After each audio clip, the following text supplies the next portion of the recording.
ماترسیەکی گەورە لەسەر بەغدا، ترسی دووبارە بوونەوەی سیناریۆی ساڵی 2013 هەیە.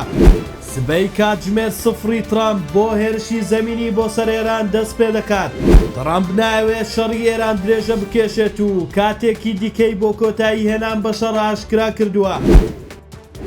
ماوەی 3 هەفتەیە هێرشە موشکیە بەردەوامەکان بۆ سەر دەوروبەری فڕۆکەخانەی بەغدا کە لەلایەن گروپە میلیشیاکان و ئێران ئەنجام دەدرێت. ماترسیەکی گەورەی لەسەر ئەو بەندیخانەیە دروست کردووە کە لە نزیک فڕۆکەخانەیە و هەزاران چەکداری داعشی تێدایە کە لەم دواییانە لە سووریاوە گواستراونەتەوە عێراق. بارپرسانی ئەمنی عێراق هۆشداریان داوە لە دووبارە بوونەوەی سیناریۆی ساڵی 2013 زیندانی ئەبوو غرێب کە ئەو کاتیش چەند گول لە هاوانێک بە زیندانەکە کەوتوو بۆ هۆی هەڵاتنی بە کۆمەڵی گیراوانی قاعیدە و دەوڵەتی ئیسلامی. بەپێی سەرچاوە ئەمنیەکان بەندکراوەکان بە بەستنی دەنگی تەقینەوەکان تووشی جۆش و خرۆش بوون و تاکبیریان کردووە. چاوەڕێی دەرفەتن بۆ هەڵاتن. یەکێک لە ئەندامانی داعش لە کاتی لێکۆڵینەوەدا وتوێتی چاوەڕێی موشکێک دەکەین دەرگای زیندانەکەمان بۆ بکاتەوە. ئەم بارودۆخە مەترسی سەرهەڵدانەوەی داعش لای بەرپرسانی عێراق زیاتر کردووە.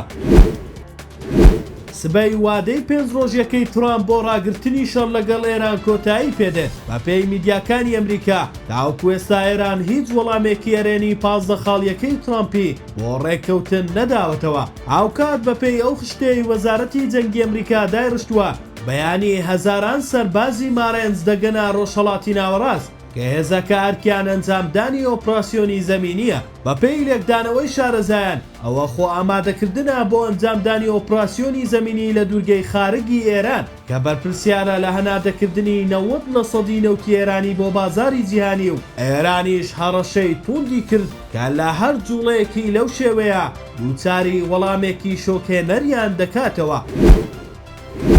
ڕۆژنامەی وۆڵ ستریت جۆرناڵی ئاشکرای کرد دۆناڵد ترامپ سەرۆکی ئەمریکا بە بەرپرسانی نزیکی ڕاگەیاندووە کە ناوێت شەڕ لەگەڵ ئێران درێژە بکێشێت و هەوڵ دەدا لە ماوەی 4 بۆ 6 هەفتەی داهاتوودا کۆتایی پێبهێنێت. ترامپ جەختی کردوتەوە لە شەڕەکە گەیشتۆتە قۆناغی کۆتایی و دەیەوێت پێشکۆبوونەوەی لەگەڵ سەرۆکی چین لە ناوەڕاستی مانگی ئایاردا ئەم شەڕە کۆتایی پێبێت. هەرچەندە ترامپ فشارە سەربازیەکانی دژی ئێران زیاد کردووە بەڵام ئەو کات گرنگی بەڕێگەی دیبلۆماسی دەدات. ئاستەنگی سەرەکی بەپێی ڕۆژنامەکە ئەوەیە کە تاران تا ئێستا ڕەتی دەکاتەوە گفتوگۆی ڕاستەخۆ لەگەڵ واشنگتن بکات. ئەمەش گەیشتن بە ڕێککەوتنێکی خێرا لەم کاتە کەمەدا زۆر قورس دەکات.